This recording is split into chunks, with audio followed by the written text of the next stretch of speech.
Não cuidar, é sogra, tá abandonando. E se cuidar, ai, tadinho. Sofre tanto. Eu não sofro, gente, eu não sofro. Mas talvez até para lidar com isso, eu acho importante.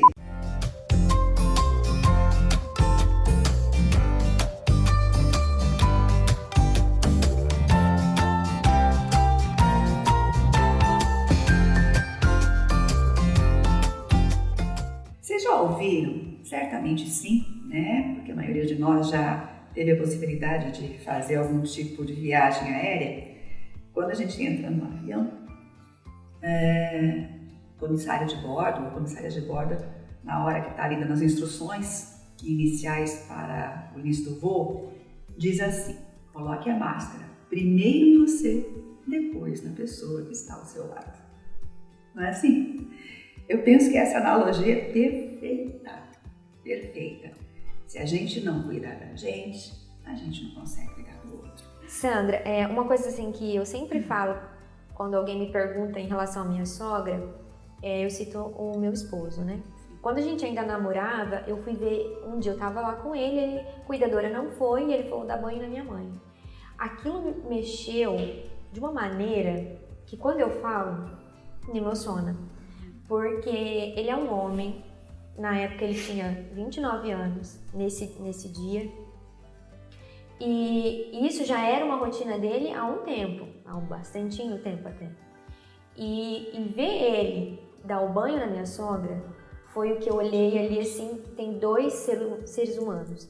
Porque ele olhava para ela: mãe, eu vou lavar o seu cabelinho. Mãe, a água tá boa? Aí ele colocava na mão dele: acho que tá. Você tá gostando? Que ela não respondesse. Exato. Então aquilo assim, eu falo assim, às vezes com o meu pai: pai, eu acho que nenhuma mulher, filha mulher, faria o que o Rodrigo fez com tanto despreparo, porque assim, não tem nada a ver com a realidade profissional dele. É um aprendizado. Sim. E ele foi se colocando no lugar dela, e mesmo enquanto homem, ele teve esse feeling, essa percepção. Perfeitamente. Primeiro que deve ter tido uma história, né? Sim. E essa história gerou nele, provavelmente, esse grau de intimidade. Às vezes que a minha sogra tá com alguma dor ou aquela posição tá incomodando, porque a gente fala assim, tem algumas dicas, né? Muda de posição a cada 2 horas.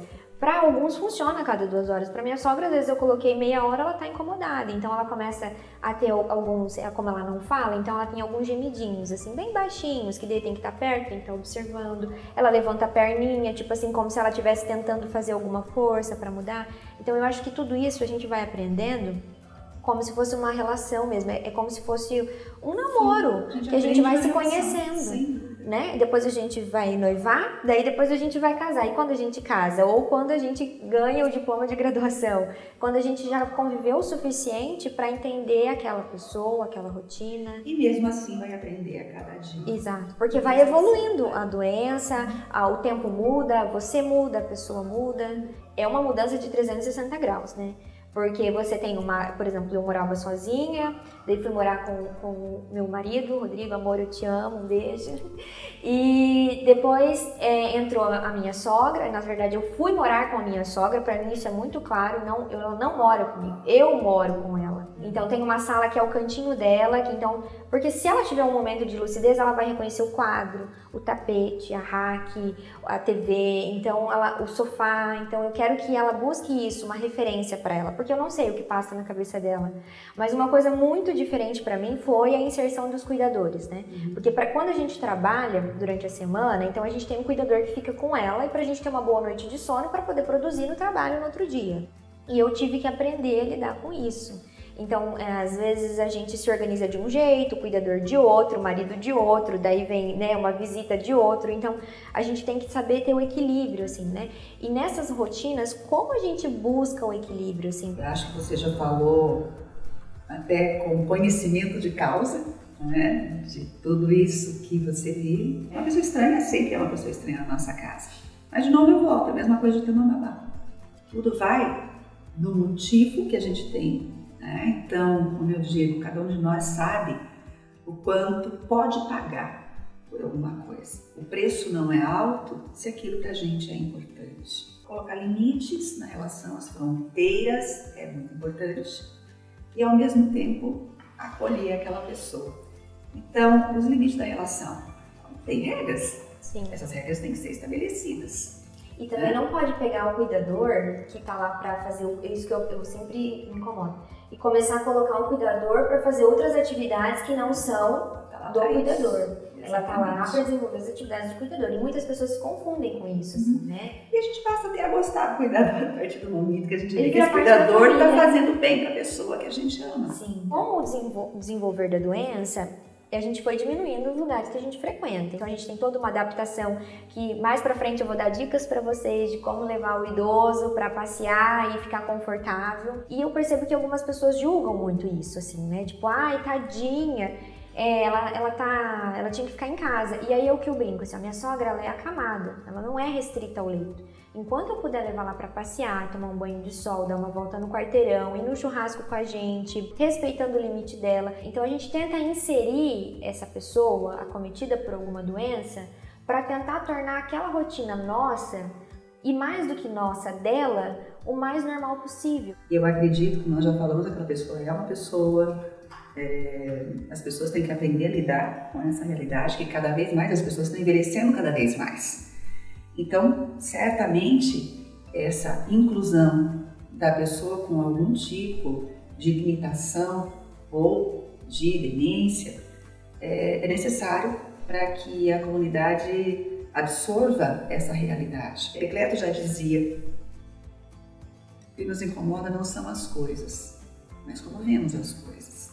E da mesma forma, o que nos deixa feliz, o que nos deixa realizado não são as coisas, mas como vemos as coisas. Controle o que você pode também. Aquilo que é possível controlar, faça. E daí você vai ter a sensação de poder alguma coisa. Então tem um monte de coisa que a gente pode. Sim. Não foca naquilo que você não consegue, foca naquilo que você pode fazer.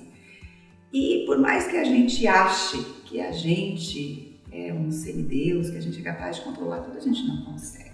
Agora, só pra gente encerrar, vamos fazer um jogo rápido? Envelhecer. É um processo natural. Faz parte.